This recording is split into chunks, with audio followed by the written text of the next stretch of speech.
Rádio Viagem Astral. Espiritualidade com simplicidade.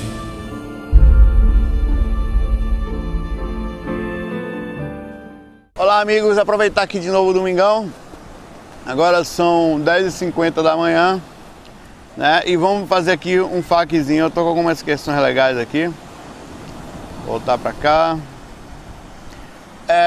Eu vou continuar da onde eu tinha parado, no momento em que eu tava gravando um FAQ há 2 FAQs atrás, deu 375, acho. A questão, vamos lá, a questão aqui do Mateus. Ele fala: Saulo, como é que o pessoal fala que sai do corpo se tecnicamente não existe dentro nem fora?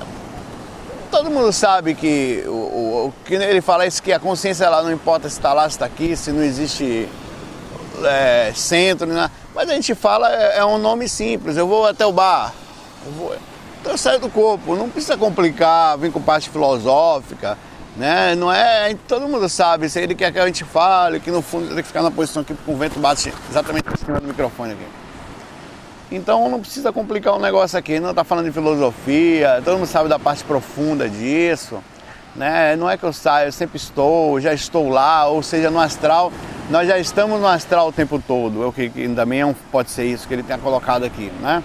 A gente só faz se desprender do corpo físico, do que puxa, né? Você não está dentro do corpo, é como se fosse assim, o corpo físico não está no físico, as energias, o corpo astral está no astral.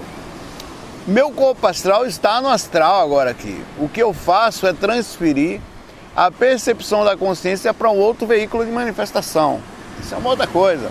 No fundo é isso, né? Mas eu vou sair do corpo, não é que você já está lá, né? Mas você vai transferir sua consciência para aquela outra frequência, vai atuar na dimensão astral, tá?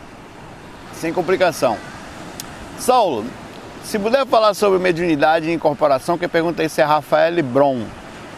No plano astral, por que isso acontece? Por que isso acontece, incorporação no plano astral? Acredito que tenha acontecido comigo, obrigada e tal. Realmente é interessante, se você chegar à conclusão que por que eu incorporo no astral se eu já estou em outra frequência, né? Porque a incorporação acontece aqui para trazer uma comunicação, a incorporação entre aspas, enfim, a manifestação, né? Para trazer uma comunicação de outra dimensão, de uma consciência, mas lá também tem isso. Por exemplo, eu também já incorporei no astral, apesar de incorporar, diga assim, se transfigura, se transmite uma comunicação no astral por motivos diversos. Certa vez, eu já contei isso algumas vezes, eu estava no centro esotérico, ou centro espírita, eu acho que era espírita, e o mentor que trabalhava lá, que queria se comunicar comigo, ele não estava conseguindo. Ele queria me passar algumas instruções e não estava conseguindo. Então um outro rapaz que era um desencarnado, emprestou a sua forma, as suas energias, digamos, como a gente empresta o corpo aqui para uma comunicação, só que ele se total transfigurou, a incorporação astral transfigura completamente. Então ele apareceu e se comunicou comigo. Ele estava em uma frequência mais sutil, naturalmente, por não ter corpo físico, por estar naquele momento ali numa frequência mental e energética melhor, né, de sutilidade, de vibração. Eu não tinha acesso a ele e ele, apesar de me ver, sabia disso. Então ele utilizou aquilo. Do mesmo jeito acontecem as incorporações astrais. As incorporações no astral também podem acontecer para alívio energético. Uma pessoa, por exemplo, constantemente ela está densa, está muito pesada. Aí os mentores, às vezes o processo acontece naturalmente, existe a incorporação que dá uma grande descarga energética, acontece também na incorporação física, tá? E por esse motivo também acontece a incorporação para autodesassédio. Por exemplo, às vezes o espírito que você, por incrível que pareça, você está numa situação ainda tendo o corpo mais sutil que os próprios espíritos. Então, como está difícil unir você dois, ou como o espírito foge do processo, por exemplo, ele fora do corpo, acontece muito quando você vai em centro espírita. O espírito, você vai para centro espírita, o espírito foge para não pegarem ele vai embora, né? Eu volto outra hora para pegar você. Só que no centro espírita os laços nos ligam, né? Na verdade não é centro espírita, mas quando você chega no centro espírita ele consegue, tanto através do amor quanto através do ódio, a gente tem ligação. Então o médium toca em você o processo espiritual, junto com o mentor, existe uma inteligência por trás disso, vai pegar o espírito onde quer que ele esteja e puxa. Não tem jeito, não foge. Quer ser obsessor sem problema, assume a consequência. Assume a miséria da consequência. Vai se lascar, tá? Mas não vai conseguir fugir. E às vezes o processo acontece desse jeito, né? Você está fora do corpo, está numa frequência ruim, o espírito está longe, e os mentores fazem, você incorpora o próprio cara ou traz para perto. É muito interessante. Então acontece porque a comunicação acontece sempre em qualquer lugar, independente da frequência. Aqui, como eu falo, a mediunidade aqui ela é um pouco mais densa que lá, porque bem mais densa por causa do corpo físico. Lá, todas as pessoas são médiums, ou todas as consciências conseguem fazer comunicações entre dimensões. O André Maurício Max pergunta: você poderia falar um pouco sobre Reiki?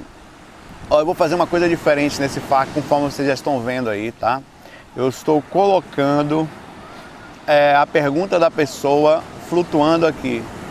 Dá trabalho, mas vou fazer só nesse, para ver que se vocês vão gostar, porque dá um trabalho desgraçado. Mas vamos lá. Acredite, você está assistindo isso com isso porque deu trabalho. Você pode falar um pouquinho sobre Reiki e se ele pode ajudar no processo de desdobramento?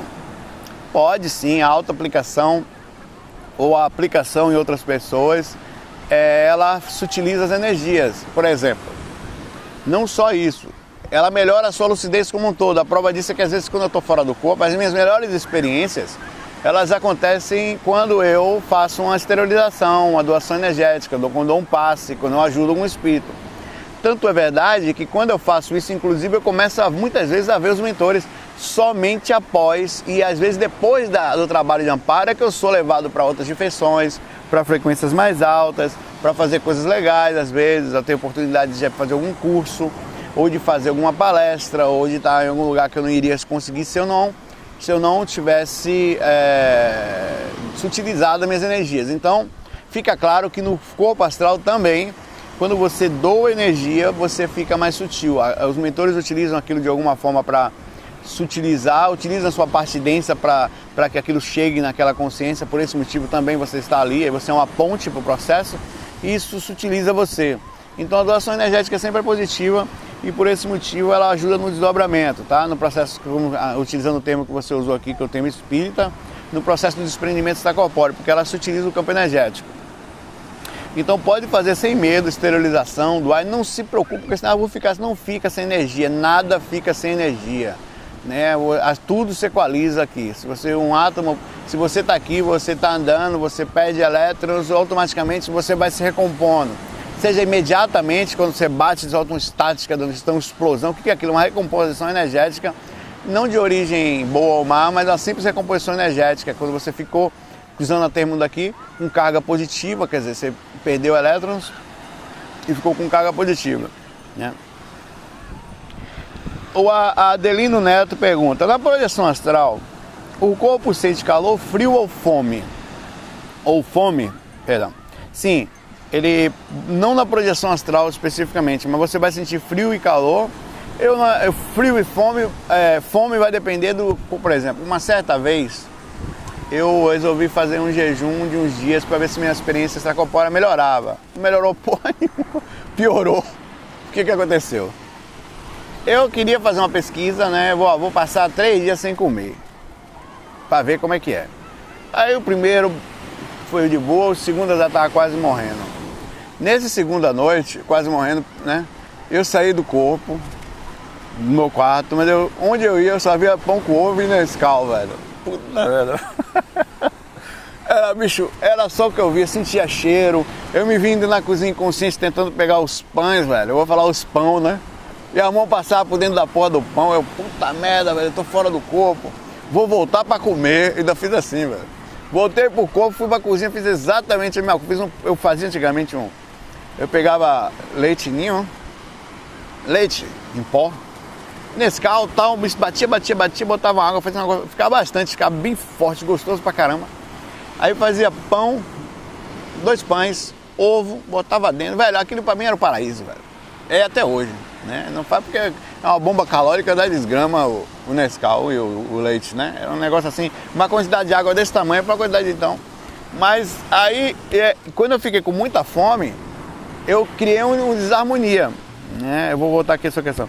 Eu criei um desequilíbrio na busca. Isso fez com que eu perdesse, né? A galera fica aqui puxando o saco aqui. Eu perdesse a lucidez, porque eu estava um desequilíbrio. Por exemplo, não só na fome. Se você está com desequilíbrio emocional, por exemplo, você acaba de terminar com a pessoa, quer ir ver ela, mas está se esforçando. Quando você sai do corpo, você vai ver. Você está com algum problema financeiro ou qualquer coisa, você vai ver isso. Então todo desequilíbrio causa desequilíbrio. Não é legal, não é sempre buscar. Agora, por que você pode sentir frio ou fome? Por exemplo, você pode sentir frio por mudança dimensional. Tem lugares que você muda de frequência, que você sente o corpo astral gelar muito. Quando eu digo gelar, parece que você entrou na água com gelo. Às vezes você chega a se tremer, assim, com medo de voltar pro corpo. Já aconteceu. Já aconteceu de eu mudar e não sentir nada também. Mas eu acho que existem determinados lugares diferentes e existe a questão energética também do ambiente, né? E, sei lá, por algum motivo, aquele momento, naquele dia também, você pode estar com energia especificamente diferente ou com uma energia característica para o trabalho que você vai fazer, ou alguma coisa que foi colocada em você, e na hora que muda, assim como quando retorna, eu posso sentir um certo esquentar. É como se você estivesse se aproximando do fogo do inferno quando você está voltando para o corpo, né? Mas sim, você pode sentir frio, calor. Não, obrigado, eu tô gravando. Aí. Não, obrigado. A galera me adora. Aí você também pode, se o corpo estiver com desconforto, por exemplo, às vezes eu ia sair do corpo, deixei com muito calor. E eu me via no processo, porque o cordão de prata ele passa informação. E eu me vi uma certa vez suando fora do corpo e eu falo, pô, tô suando. E o rapaz falou pra mim, não é você, é seu corpo. Aí eu estava transmitindo a informação pelo cordão de prata. Ao mesmo tempo também já deixei o corpo com ar-condicionado muito gelado, algumas partes descobertas. Naturalmente, quando você sai do corpo, existe um processo na parte física que já fica como se fosse você quase que um congelado, você fica muito frio, não sei, acho que talvez você leve um pouquinho de energia, meio que morre, né? Em alguns casos, não é sempre. Mas eu já senti frio fora do corpo por repercussão do corpo, eu creio, porque quando eu voltei o corpo estava muito gelado, não tive uma resposta de um espírito lá fora, tá? Mas o corpo estava muito gelado e eu acho que por esse motivo eu senti também. Então é importante o equilíbrio de fome, o equilíbrio emocional, deixar o corpo, quer dizer, a base física num lugar legal, quer dizer, uma temperatura, se puder, uma temperatura entre 20 e 22, 23 graus no máximo, essa é a temperatura boa. Não dormir se puder, nessa temperatura com um lençol fino só, não botar edredom. Vou falar isso tudo no curso novo, vou dar algumas dicas sobre isso. De barriga para cima ou numa posição confortável, pode ser de lado, né? Tentar manter um nível de... Deixa o corpo, não dormir perto de ninguém, porque essa pessoa do lado pode se mexer, porque a quantidade de energia que você mexe fora do corpo incomoda quem está no quarto também. O corpo reage às reações que você está tendo fora do corpo. Então dormir perto de alguém, além da pessoa se mexer, você perder a experiência, ela vai finalmente se debater por causa mexer naturalmente ou não, por causa disso. Então você vai perder, tem grandes chances de você dormindo com alguém e você tá muito lúcido lá fora, você está doando energia, você vai perder. Eu sei porque perde, já perdi várias vezes, já minha esposa se mexendo, vai voltar, velho. Eu falo, porra, velho, às vezes em EV, você tá em catalepsia ali, entra o estado vibracional, ela se bate e te acorda. É impressionante, o estado vibracional, quanto maior o EV, sempre, quando você estiver mexendo energia, MBS só, deitado lá da pessoa, se você mexer energia com força, se a pessoa for sensível ou não, ela se debate. Aquilo mexe na percepção dela. Aquilo de alguma forma também reage na sutilidade, nas energias dela e mexe na capacidade consciencial. Como eu falei, a aura junta, ela se equaliza. A bateria junta, ela se equaliza, então vai causando dificuldade. A Maria Barbosa. Como perceber que é um espírito embusteiro, enganador, quando ele vem com a aparência de um familiar? Olha, tem várias formas, principalmente pela característica energética. A Rafaela Bron falou certo, foca no rosto aqui que você vai ver que não é a pessoa. Mas é que assim, no geral, os espíritos não conseguem plasmar rosto, eles têm dificuldade. É como se a parte do rosto, é como se tudo se transfigurasse muito fácil. Como a gente olha muito pro rosto de alguém para identificação, por natural repercussão, né, do corpo, o rosto, quando você faz isso, você joga energia nele, então ele se transfigura. Então é mais difícil ele conseguir ter uma mentalidade forte o suficiente para manter o rosto plasmado para alguém. Porra, esticar a perna aqui que deu câmera. Então, o que você faz? Você vai ver a assinatura energética da pessoa. Se você olhar bem para a pessoa, você vai saber se é ela ou não, porque quando você faz isso, você está trocando informação áurica fora do corpo.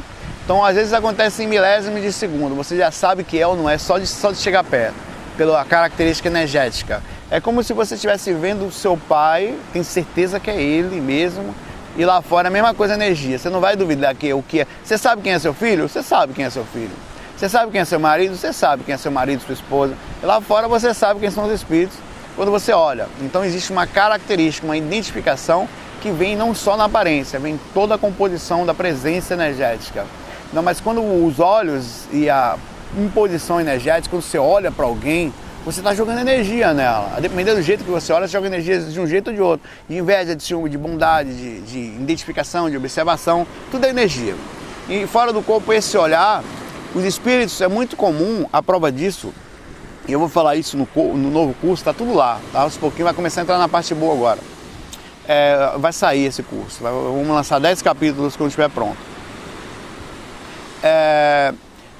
Os espíritos sentam ao lado da cama cansadas vezes, no processo de autodesassédio ou de assédio somente, eles estão ali por algum motivo, eles escondem, eles não querem que você saiba quem eles são, eles escondem o rosto. Quantas vezes os espíritos sentavam do lado da minha cama, era uma mulher e outros também, virava de costas, eu deitado aqui e ela sentada na cama ou do lado, de costas para mim. Falava comigo, eu aqui e a pessoa olhando ao contrário, porque sabia que se eu visse seu rosto, eu iria saber talvez que era nem inclusive muito bonitinho, né? Então eles escondem o rosto porque sabem que não dá para enganar você. E outra coisa, por que que eles tentam nos enganar fora do corpo? Porque você é enganado fora do corpo em 99% das vezes. Nós somos inconscientes, é muito fácil. Rapaz, eu falei o quão ridículo é, eu já contei essa história algumas vezes, vou contar mais um pouquinho. Os espíritos, nós somos totalmente enganados, somos basicamente idiotas astrais ambulantes, bobões, né? Eles conseguem falar, ou eu sou sua namorada, ou eu sou sua esposa, ou eu sou seu mentor, e você acredita, velho. Porque você recebe não só uma visão plasmática, mas uma sugestão mental absurda, em que vai mente, vai tudo. Só não vai energia porque você já recebeu a indução psicológica. E psicológica é 80% do processo. O resto, os 20% seria observação e a captação das energias, que identificaria automaticamente e desmascaria todo o processo. Mas como você não está lúcido, aquilo já era.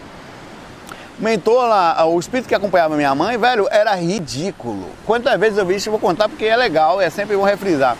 O cara, uma certa vez, eu fora do corpo, eu entrei, ele correu para dentro do quarto, subiu no meio da cama, foi pro meio da cama, pegou um cobertor que minha mãe tinha meio verde, meio branco, jogou em cima da cabeça e falou, oi, eu sou o Pena Branca.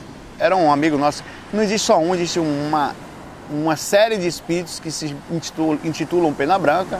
É um grupo espiritual em referência ao tipo de vida que nós tínhamos no passado aqui, que eram os indígenas, né?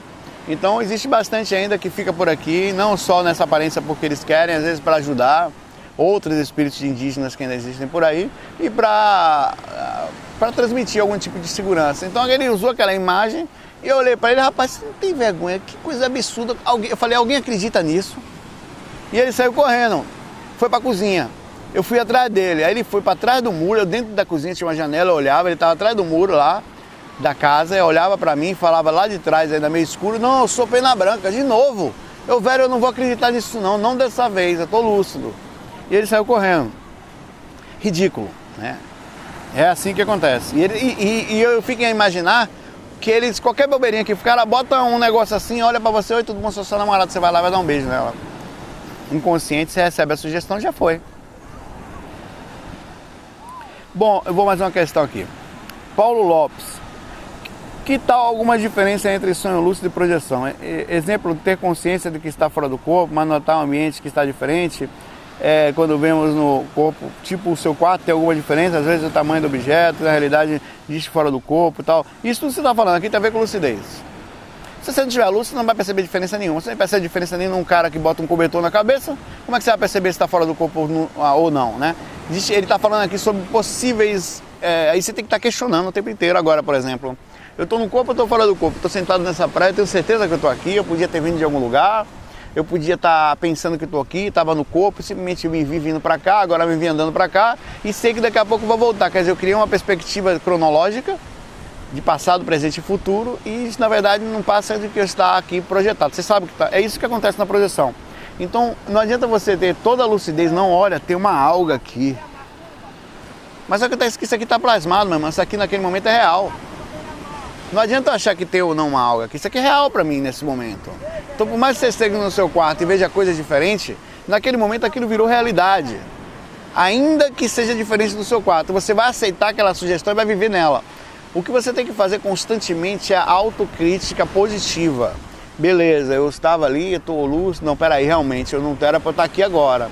Então pode ser que eu esteja fora do corpo, então vou abrir essa possibilidade agora de estar fora do corpo e as coisas que estão aqui são realidades que ou plasmáticas ou dessa própria frequência diferente. Então é isso que a gente tem que fazer constantemente para você identificar um sonho lúcido ou a própria experiência extracorpórea, quando você desperta lá fora de algum tipo de sonho lúcido ou semiconsciência, né?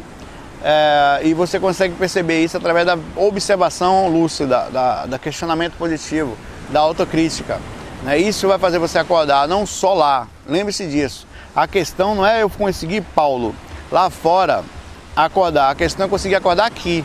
Porque se você consegue acordar com a proporção de 20% de lucidez, que é o que nós temos aqui, e controlar mais ou menos o processo disso, é padrão que você também vai fazer lá. Em algum momento você vai fazer isso lá, entendeu? Porque lá é mais difícil, que é maior, a proporção é maior, as coisas se modificam e você aceita a sugestão delas, mas se você faz aqui, você vai fazer lá, ponto final. Então a lucidez começa agora, não tem negócio de fazer lá, tem que fazer aqui. Você está fazendo aqui? Beleza, todas essas teorias que você está fazendo aqui vão servir lá se você também faz aqui, porque senão você nunca vai estar apto porque não treina. Você não treina a lucidez. Lucidez é para ser treinada a todo momento. Agora, por exemplo, aqui, né?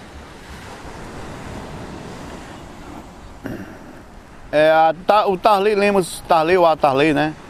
De que forma o reiki poderia ajudar na abertura do chakra frontal? Da mesma forma que qualquer indução energética. Você, quando faz uma doação energética, seja reiki, seja um passe, seja um tal, seja qualquer tipo dele de passe específico, transmissão, você vai automaticamente sutilizar suas energias, com isso fazer uma melhor movimentação das energias nos chakras. Então, automaticamente, se você quiser fazer uma coisa específica, tem alta aplicação. Eu não sei especificamente, se alguém for reikiano, ajuda, como seria uma técnica de específica aplicação no chakra frontal. Eu creio que as pessoas aplicam reiki na cabeça, reiki nos chakras, e você pode fazer a mesma coisa, colocando em sua mão, eu creio, muito próximo, um pouco mais acima, e tentando fazer isso. Mas não só assim, a mão ajuda muito porque ela ajuda a indução energética, por exemplo, ela não precisa, depende menos da questão psicológica. Por exemplo, você pode muito bem mexer suas energias sem precisar de mão nenhuma, só pensando que está enchendo energia, que está vibrando, que está exteriorizando, que está movimentando, brincando, seja de um chakra para outro, a gente fala bastante sobre isso. Mas a mão, na técnica completa 4 a gente usou isso inclusive, ela tem uma ajuda muito forte por diminuir a capacidade, a quantidade de visualização, né, do processo. Então, com certeza é possível, dessa forma, mexer de qualquer outra forma. Eu não considero uma coisa, eu não me vejo preso numa coisa, não vou fazer uma técnica, posso fazer uma técnica de reiki, vou lá usar um chocorreio, uma coisa específica, um símbolo específico, mas eu também posso fazer qualquer outra coisa, posso movimentar a energia, posso não fazer nada. E meu frontal abrir devido ao nível de lucidez que eu estou pensando o tempo inteiro, ou o nível de equilíbrio emocional e sensação de bem-estar durante o dia espiritual. Isso já ativa o meu frontal automaticamente. Então existem várias formas, você pode usar específica forma o tempo todo, o que eu não aconselho você estar livre, fazer o que você sentir no momento, o que for legal, o que você conhecer melhor, mas estar aberto a outros horizontes, porque as energias se movimentam não só naquele ponto. Quando você acha um ponto, ele funciona legal. Não existe só aquilo é um ângulo, aquilo é um paradigma, aquilo é uma forma de chegar, uma forma de utilizar, um mecanismo para o processo. Existem vários, certo? E não existe melhor, existe aquele que você sabe usar. O Vitor Dorna, Saulo, fala, todos vocês vão aparecer no Facebook, a mensagem de vocês está voando aí, tá? Fala sobre a importância do encostonildo na nossa formação espiritual. Você está falando da importância dos espíritos, né? Eu creio que seja isso, não o encostonildo. O encostonildo aqui é o personagem que eu brinco, tô aqui, essa porra, ele vive incorporando em mim aqui para tirar onda, Eu brinquei, comecei, na verdade, ele apareceu uma época que eu comecei, o cara fazia a pergunta assim, Saulo, eu tô uma semana sem sair do corpo, não sei o que porra que eu faço, velho. Tô uma semana estudando, quer sair do corpo. Aí eu começava a brincar com isso. Aí o professor foi pegando, um dia uma pessoa que eu não lembro o nome dela, deu o nome de encostonilo, ficou. Mas a importância dos espíritos perto da gente, é isso que você quer falar? Eu não entendi direito o direcionamento da sua questão aqui, Vitor, mas eu vou abrir a possibilidade de ser encostando. Olha, eu não vejo muita importância de um encosto do nosso lado, a não ser ele apontando que você está fazendo alguma coisa errada, ou que você não está na boa direção, ou que alguma coisa errada você fez no passado, né? Ou que tem alguma coisa que chama muita atenção dele para com você e você tem que ficar sempre perceptivo. Eu não consigo ver importância, eu consigo ver assim, talvez uma consequência de uma ação que você precisa ver, como se fosse assim, existe uma importância, obviamente, que é alguma coisa está acontecendo, eu não estou muito bem, por qual motivo eu não estou, né? Mas o encostonido, no caso, também podia ser uma forma de enxergar as coisas. Por exemplo, eu estou sempre vendo os lados positivo e negativo, de uma forma bem-humorada, mas estou sempre vendo, não fico só no positivismo, porque eu acho que isso também é ilusão, nem só na parte negativa, porque eu acho que também é depressão. Fico ali no meio, e o encostonido me ajuda a ver todos os lados, a brincar, a observar de uma forma um pouquinho mais direta, às vezes responder. É uma forma personagem, inclusive, que me ajuda a dar bronca na galera quando eu preciso dar. Mas não sei. Vou fazer essa última questão aqui e parar, tá? O Francis pergunta o seguinte: você abordou o tema suicídio quando estava no Canadá? Estou com o boné do Canadá aqui. Este ano. De como você sentiu a morte que um suicida tem por overdose de remédio, arma de fogo e todas as sensações que passou fora do corpo como ensinamento para os trabalhos de amparo. Eu gostaria que você contasse uma dessas experiências. Contasse estas experiências. Um grande abraço. Olha, eu tive algumas experiências numa certa época, eu vou relembrar a galera aqui sobre o tema, onde eu vi vários tipos de morte, porque foi uma fase que eu estava trabalhando muito, sempre trabalhei em amparo, né? Sempre, continuo até hoje. Não é uma coisa que acontece todo dia, mas eventualmente sempre tem alguém precisando de ajuda. Eu não tenho obrigatoriedade, mas estou sempre disponível, eventualmente aparece, eu faço, vamos lá. Mas também não tem fila lá no quarto assim, tem eventualmente, mas não tem fila lá, hoje eu quero não, hoje eu não estou pronto não, hoje eu não estou afim, hoje eu não quero, entendeu? Eu tenho essa liberdade, tem uma cobrança, aí vem o nível de consciência. Muitas vezes eu me vi saindo do corpo querendo ir, por exemplo, eu queria ir na casa de meu pai, eu queria ir na casa do meu irmão, aí o mentor fala, eu queria ir na lua, sei lá. Aí o mentor fala assim, ó, beleza, eu ouço na mente, né? Sempre na mente. 2, 3% das vezes eu vejo o mentor. Quando tem uma energia mais sutil, né? Depois de um amparo. Aí ele fala, beleza, mas tem coisa pra fazer, se você quiser fazer, a gente está aqui para isso. Aí você fica com vergonha, você vai fazer, né, velho? Você não consegue. Mas eu teve uma época que, para o amparo que eu estava tendo, eu precisei vivenciar, e não foi uma coisa que eu percebi, eu só percebi depois da 3ª, 4 dias, não foi dia, mas dias seguidos, tá? As projeções. Todas as projeções que eu tinha, estava tendo, estava me mostrando como era uma morte específica, para eu, na hora que eu for ajudar um espírito desencarnado ou sofrido, não foi só morte, como ele fica depois também, tá? Não foi só morte, foi a sensação posterior também. Eu saber como me portar. Isso me ajudou muito, porque, por exemplo, imagine, eu vou contar algumas coisas aqui, mas imagine você se aproximando de uma pessoa que está com fome. Aí você vai, a pessoa morrendo de fome, com sede, cai no chão e vai dar conversa fiada para ela, que é importante.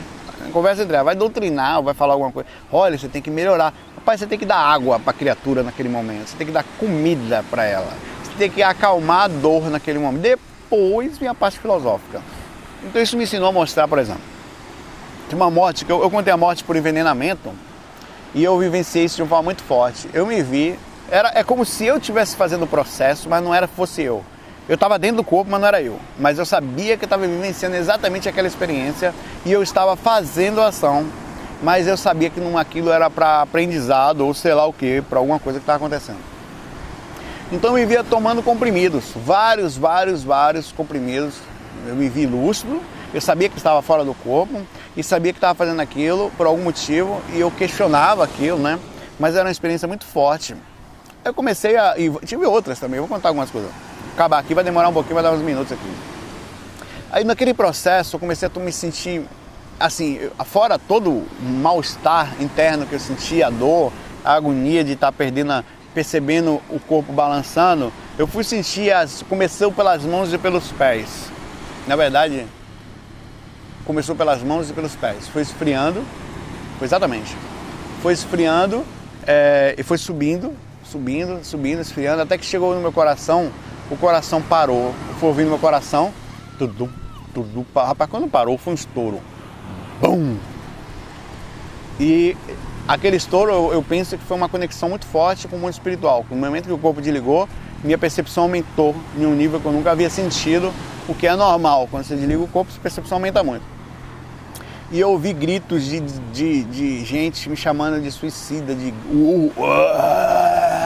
tivesse um monstro do meu lado, que era aquelas pessoas que estavam me induzindo ao suicídio. Foi o que eu imaginei na época.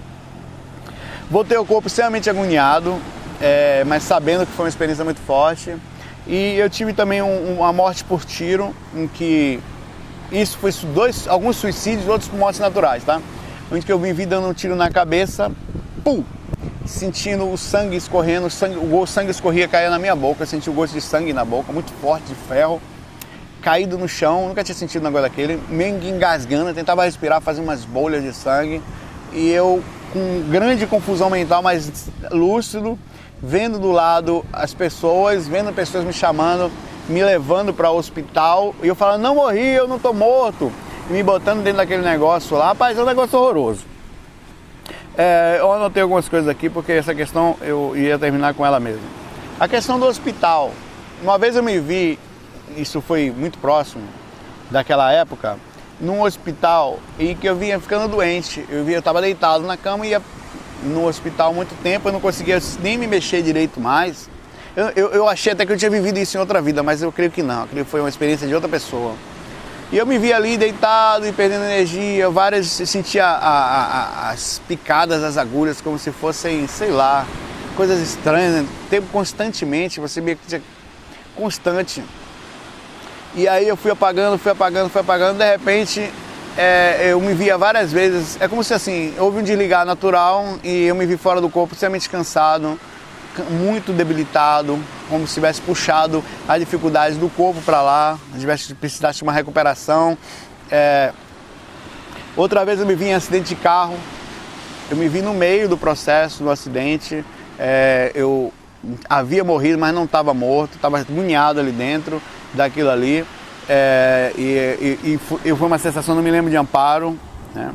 Já tive várias vezes visões de ódio, por exemplo, em que eu saí daqui, uma vez foi muito forte, como se tivesse morrido, e o ódio que eu tinha daquela pessoa, o que eu sentia de ódio, era uma coisa monstruosa, e eu não sabia como agir, porque eu não tinha controle sobre aquilo. Para mim, eu só conseguia ver aquele ódio, era uma pessoa específica que eu queria me vingar, e eu não tinha. Então foi uma coisa muito importante. Já me vi com saudade depois que morri, uma saudade insuportável. Eu também sei que aquilo não era meu, ou estava sentindo aquela sensação, ou era estranho, né? Ou já tivesse passado por aquilo em algum momento. E como era difícil, não tinha nada que alguém falasse, não tinha vontade de fazer nada, né? E a última que eu me lembro foi afogamento. Eu me vi, eu tive não me lembro direito de uma relação com fogo, mas afogamento foi muito difícil. Foi assim, você vai indo, eu me lembro de engolindo e tentando respirar, e chega um momento que você apaga, entre aspas, sente o corpo apagar, o coração parar, e você simplesmente no meio daquele negócio ali, ainda sem desvincular do corpo, tentando entender, uma falta de ar absurda por repercussão do corpo, acho que por causa da proximidade das energias, não sei. Precisando respirar, até que alguém chegou, botou uma máscara em mim assim, falou, pronto, acabou o sofrimento, e me tirou dali. Então eu consegui, naquele momento, se você falasse pra mim qualquer coisa não adiantava, eu só queria oxigênio, é por isso que eu comecei isso aqui falando isso. No momento do amparo, de um espírito ou de alguém, a primeira coisa que a gente faz é acalmar a agonia, a gente tira a agonia dela. Eu vou ensinar isso no curso lá também. Tá fora do corpo, o cara, tô com dor, tal, tô agoniado, não é coisa que fazer, é tirar a agonia da pessoa. Induzir psicologicamente ela, com a ajuda dos mentores, tá aqui, peraí, eu vou botar essa máscara aqui em você. Isso eu aprendi fora do corpo. Tá me esperando melhor? Por quê? O que acontece com a máscara? Quando você fala, essa energia vai te melhorar, É muito difícil visualizar a energia, apesar da energia ser uma coisa, a máscara ser energia. Então você plasma a máscara e através da máscara a energia circula. Então você cria uma ponte para a energia, para a indução de recepção psicológica e energética daquela consciência que você está ajudando. Então muitas vezes você está com a perna, o cara está sangrando, ó, vou botar aqui essa faixa aqui, ó. Tá vendo essa faixa? Estancou o sangue, percebeu? É isso, você está passando energia com os mentores, eles estão ajudando no processo da criação e o negócio acontece de forma melhor. E é isso, é assim que funciona o processo. Qual é a ciência eu não paro? A boa vontade e a ajuda psicológica, energética e a ciência dos mentores. A sua ciência não existe, é só boa vontade, é um pouquinho de técnica e boa vontade e a lucidez, obviamente, né? O resto é dos mentores, seja o processo da energia que vem, onde vai atingir, que órgão vai, a profundidade de outras vidas, o que tem dentro daquela criatura, no psique dela, no processo todo das andanças. Só ele sabe, você não sabe. Eventualmente chega alguma coisa para você, mas a sua função ali é abordar o espírito, passar para ele uma segurança, você vai estar praticamente, só vai te ver, mas você sabe que não está, você tem que estar numa posição de extrema maturidade, que é você que vai entrar no campo de ação, no campo de ataque, no campo de observação do espírito. Os mentores não vão fazer, não vão conseguir, mas eles vão usar você, então você tem que estar confiante do trabalho e confiante que não está sozinho. Então é muito difícil a posição do projetor também, mas fundamental. Assim como acontece eles levarem para fazerem processos de intermédio em centros esotéricos, em igrejas, em outros lugares, também acontece eles pegarem os projetores, sejam lúcidos ou não, as pessoas também são levadas para levar energia sem lucidez, para que aquilo ajude elas e o espírito, mas o projetor lúcido é muito melhor, porque ele pode atuar, ele pode trazer experiência para ele pode levar informação adiante, como eu estou fazendo aqui agora, e muitas outras coisas. Galera, fiquem por aqui, valeu pelo FAQ, aí vou agora tomar uma Coca-Cola energética. Não vou tomar Coca-Cola, tá? Vou tomar uma Fanta Light. Pra dizer, Saulo, não tome Guaraná, Saulo, tu faz mal, velho. Não tome, tá bom, vou tomar não. Vou tomar um suco de repolho agora. Abraço pra vocês, muita paz, muita luz. É FOI. Fui. Bem-vindos à RVA, a Rádio Viagem Astral. Espiritualidade com simplicidade.